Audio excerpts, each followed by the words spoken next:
Kata bijak yang sangat bermanfaat bagi hidup kita sehari-hari. Yang pertama, jangan terlalu akrab dengan siapapun, karena kita tidak tahu kapan mereka berubah dan menyakiti hati Anda. Bila Anda curhat terlalu banyak, maka bahaya akan mengintai Anda akan banyak juga. Yang kedua, orang lain ingin dekat dengan Anda, itu berarti dia ada maunya. Dia hanya ingin mencapai apa yang dia inginkan, bukan membantu mencapai apa yang Anda inginkan. Yang ketiga, kita boleh ramah dan santun dengan semua orang, tetapi jangan terlalu baik dengan semua orang. Karena sekarang ini kita hidup dalam dunia profit oriented. Relasi yang dibangun dari saling menguntungkan. Kita bukan hidup di surga yang isinya semua orang itu baik dan berbudi luhur. Yang keempat, terkadang ucapan Anda walaupun benar, namun pada akhirnya Anda harus meminta maaf kepada mereka. Jadi kalau mau hidup aman, otak Anda harus diasah dan harus dipakai. Yang kelima, di balik semua kesuksesan didapat dari perjuangan yang penuh penderitaan dan komitmen tiada henti. Asalkan Anda mau, maka Anda pasti suatu hari bisa mencapai apa yang Anda inginkan. Yang keenam, sebuah cobaan atau rintangan bagi seseorang yang kuat bagaikan angin yang meniup bara api. Semakin ditiup, maka semakin marak api tersebut. Namun bagi orang yang lemah, sedikit saja cobaan ibarat virus, pelan-pelan membuat Anda sakit sampai mati. Yang ketujuh, jangan tunggu untuk menguasai total 100% baru mau memulai bisnis atau karir. Karena bisnis yang puluhan tahun pun mereka tetap update dan belajar lagi. Jadi tidak ada salahnya sambil berbisnis, sambil belajar. Yang kedelapan, hidup ini mana ada namanya selalu lancar, selalu aman. Jadi jangan menganggap terlalu serius masalah apapun yang terjadi.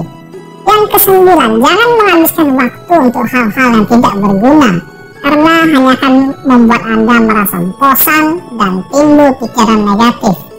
Pikiran negatif akan mempengaruhi kesehatan Anda. Yang kesepuluh, bila Anda memiliki planning bisnis atau training, harus tetap keep in secret, jangan dipamerkan pada orang lain, juga jangan beritahukan kepada orang lain. Yang ke-11, orang yang membuat Anda tidak nyaman gak perlu mencari pembenaran dengan dia, tapi menghindarlah. Kerjakan yang seharusnya kita kerjakan, tetap introspeksi dan refleksi di dalam diri. Yang ke-12, harus belajar menyampaikan kata-kata secara konkret, secara gamblang, jangan abstrak. Kata-kata abstrak penuh teka-teki hanya membuat orang lain gagal paham dan malah merugikan Anda. Yang ke-13, jika bergaul dengan teman dan menyadari teman tersebut mulai tidak senang dengan Anda, jangan Anda tanya mengapa.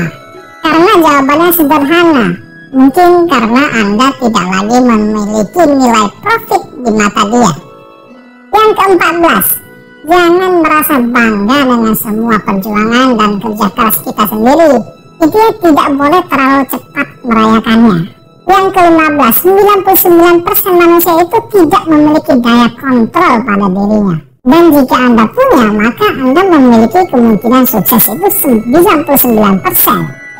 16. Pengalaman adalah guru paling berharga. Ketika Anda terjatuh, belajarlah mengapa itu terjatuh. Itulah pelajaran paling berbekas dalam hati. Yang ke-17, ada dua hal yang mendewasakan Anda. Yang satu adalah kehilangan orang yang paling Anda cintai. Yang satu lagi adalah kehilangan orang yang paling mencintai Anda. Yang ke-18, semua hubungan hanyalah bersifat profit oriented. Tak peduli orang lain mengetahui sebesar apapun masalah yang Anda hadapi, mereka hanya mendengar dan lupa di beberapa menit kemudian. Yang ke-19, Anda itu bukan juru selamat. Anda tidak mungkin bisa memuaskan semua orang, tidak mungkin bisa mengubah semua orang. Tugas dan misi Anda hidup adalah terus memperbaiki diri Anda sendiri. Yang ke-20, ketika Anda sudah mencapai umur tertentu, maka Anda harus berusaha menghindari pergaulan yang tidak penting. Jangan menunggu orang yang tidak mencintai Anda. Jangan pedulikan orang yang meremehkan Anda. Jangan berteman dengan teman-teman munafik. Hiduplah penuh percaya diri, penuh kebajikan, penuh tekad dan semangat yang kuat. Yang terakhir tuh jangan bilang, oh wisdom ini saya sudah tahu semuanya, cuman nggak sanggup melakukannya. Itu berarti karena Anda belum mengerti. Kalau Anda betul-betul sudah paham dan pasti bisa mempraktekannya.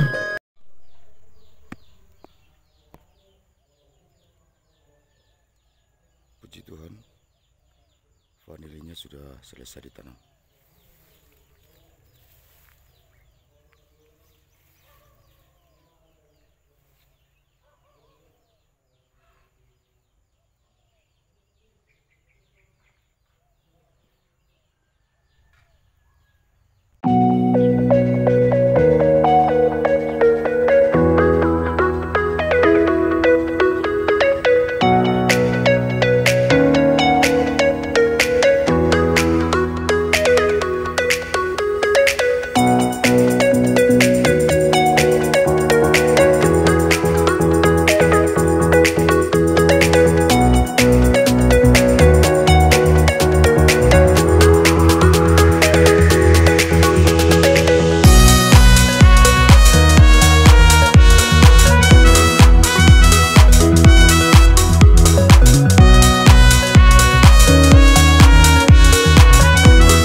Tuhan ini Pak, dulu ada yang di YouTube Tani Link saya setahun yang lalu rekaman di sini Pak, tapi harap dimaklumi karena kemarin ada angin kencang ini tempatnya roboh Pak, tapi masih bisa dilihat sebagai percontohan di sini. Nah kalau tempat yang banyak tanamannya itu dari rumah saya agak jauh, mungkin di sini nanti bisa dilihat contoh-contoh tanamannya, pola yang lahan-lahan sempit. Ini kan luasannya 2 are Pak ya. Ini Bapak bisa lihat dulu, ini udah kedua kali, yang setahun yang lalu udah panen 50.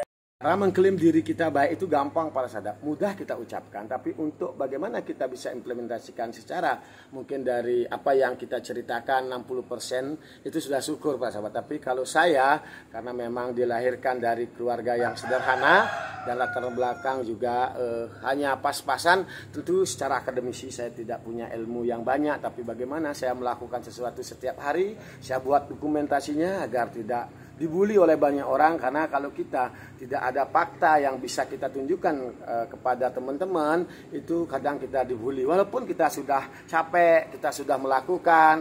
Apalagi orang-orang kaya yang sombong, para sahabat, sering akan meremehkan diri kita ketika apa yang kita ceritakan tidak bisa kita tunjukkan kepada mereka. Maka dari sekarang pergunakan media sosial untuk membuat kita merekam atau kita pun membuat dokumentasi kegiatan-kegiatan kita, karena itu penting para sahabat. Karena apa yang bisa kita tampilkan di media itu juga menunjukkan apa yang ada pada diri kita, termasuk karakter, perilaku, dan lain sebagainya. Kita bisa bayangkan para sahabat, di zaman sekarang banyak yang toksik, orang membuat sesuatu di media sosial yang begitu apik dan bagus, tapi penuh kamuflase para sahabat. Tapi kalau saya sendiri, teman-teman, saya sangat sederhana, tinggal di Desa Ambengan, Suku Sade, Kabupaten Buleleng, apa adanya, tanaman tidak begitu banyak, tapi keseharian saya melakukan pendampingan ke beberapa petani yang mempercayai saya untuk bagaimana belajar bersama-sama tentang budidaya paneli. Dan saya sendiri juga menyiapkan bagi teman-teman yang tinggal di perkotaan, bisa buat kebun di perkotaan, bahkan di samping rumah, dengan mengkoleksi pot-pot paneli. Mungkin dari 10 pot dan lain sebagainya, kita pelajari dulu. Karena apa? Saya lebih percaya ketika banyak menjadi pencinta, penghobi tanaman paneli, di sanalah kualitas akan bisa kita dapatkan. Teman-teman, inilah pot paneli yang 2 tahun yang lalu sudah ada di YouTube saya tanam sama anggota. Dan kebetulan hari ini juga saya tadi di tanggal 1 ini saya ada satu proyek untuk bagaimana saya membuat pot yang seperti ini juga. Itu di Kota Singaraja, kemarin juga di Jimbaran, Bali, dan syukur beberapa pot sudah ada yang berbunga dan berbuah para sahabat. Mungkin cukup begitu dulu motivasi ataupun inspirasi dari saya hari ini, karena pikiran saya hari ini kalau tidak saya rekam, besok saya tidak ingat. Maka setiap tahun kadang saya melihat apa yang saya share di media sosial, baik Facebook, YouTube, dan lain sebagainya, untuk mengingat apa yang pernah hinggap di pikiran saya. Semoga di pikiran saya selalu teringat hal-hal positif, sehingga pun saya bisa berbagi positif. Walaupun saya sadar bahwa apa yang saya lakukan tidak bisa memuaskan banyak orang para sahabat, tapi tentu karena tujuan saya bagaimana setidaknya